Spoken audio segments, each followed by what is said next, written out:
আসসালামু আলাইকুম প্রিয় বন্ধুরা, মরুভূমিতে অবস্থিত কবুতরের খামারের ভিডিওটা আজকে কয়েকদিন দিতে পারি না, যেহেতু খেজুর গাছের বাগানের কাজ আমি ব্যস্ত ছিলাম। অনেক প্রচুর পরিমাণে খেজুরের কাজ করছিলাম এই কয়েকদিন, আপনারা দেখতেছেন ভিডিওর মাঝে। তো আজকে আপনাদের সাথে সামনে নিয়ে আসলাম কবুতরের ভিডিও। সৌদি আরবের মরুভূমিতে যেভাবে কবুতর পালন করা হয়, যেভাবে কবুতরের খামারটি রয়েছে, সবাই একটু মাশাআল্লাহ বললেন, এটা হচ্ছে সফলতার চাবিকাঠি। ঠিক আছে, তো সৌদিয়ানরা কীভাবে কবুতর পালন করে তাকে দেখেন। একেবারেই আমাদের দেশে যেরকম ব্রয়লার মুরগি পালন করে থাকে, সম্পূর্ণ ব্রয়লার মুরগির নিচে থাকে, একেবারে এরকমটাই দেখা যাইতেছে। কিন্তু বিষয়টা হচ্ছে পুরাপুরি ভিন্ন। যেহেতু ভিন্ন কেন বলছি আমি, এই যে উপরে একটা ছিদ্র দেখতেছেন আপনারা, এই ছিদ্র দিয়ে কবুতরগুলো প্রাকৃতিকভাবে এই চরণভূমিতে সরে সরে তারা আদার পানি খেয়ে থাকে।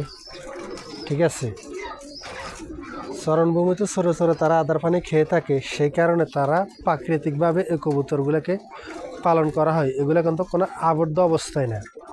তো এখন বলতে পারেন এগুলা কেন মাজরায়, মানে এখন কেন বাসার ভিতরে সম্পূর্ণ বসে আছে। তো সম্পূর্ণ বাসার ভিতরে না, অনেক কবুতর বাইরে আছে। যে দেখেন বাইরে আমি দেখাইতেছি, এই যে দেখেন, এই যে দেখা যাইতেছে কিনা জানাবেন অবশ্য। ঠিক আছে, অনেক কবুতর বাইরে আছে।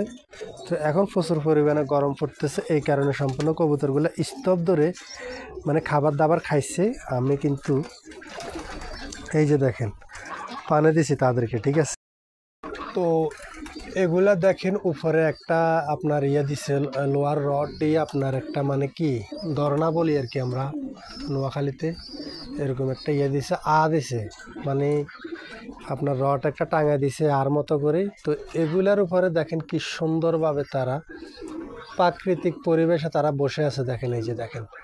তো যারা অবশ্য কবুতর পালন করেন, এইভাবে একটা কিন্তু রড দিয়ে রাখবেন, তাহলে কিন্তু কবুতরগুলো আপনার রডের উপরে বসে থাকবে।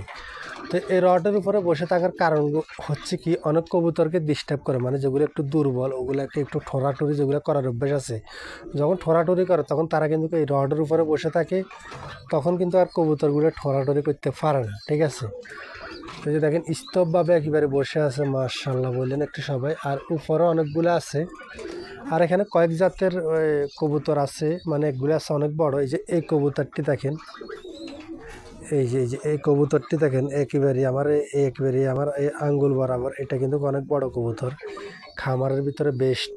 ঠিক আছে, তো কবুতরের ভিডিও আসতেছে, আপনারা এই যে বাসাগুলো কিভাবে দেওয়া হয়েছে সম্পূর্ণ বিস্তারিত থাকবে। কে কোথা থেকে ভিডিওটি দেখতেছেন একটু জানাবেন আমাকে। আমি রুবেল, সৌদি আরব থেকে আপনাদের সঙ্গে।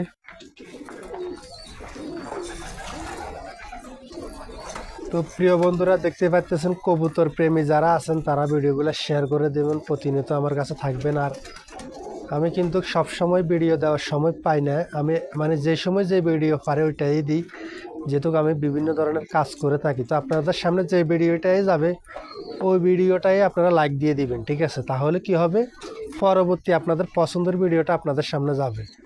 এখন যদি আপনারা আমার সম্পূর্ণ ভিডিও লাইক না দেন, তাহলে আপনাদের পছন্দের ভিডিওটা আপনাদের সামনে যাবে না, যেহেতু ইউটিউব ধরে নেবে আপনারা আমার ভিডিও পছন্দ করতেছেন না। তাই অনুরোধ থাকবে, যে কোনো ভিডিও আসুক একটা লাইক দিয়ে যাবেন। তো সবাই ভালো থাকবেন, সুস্থ থাকবেন, আমার জন্য দোয়া করবেন। আসসালামু আলাইকুম ওয়া রাহমাতুল্লাহি ওয়া বারাকাতুহু।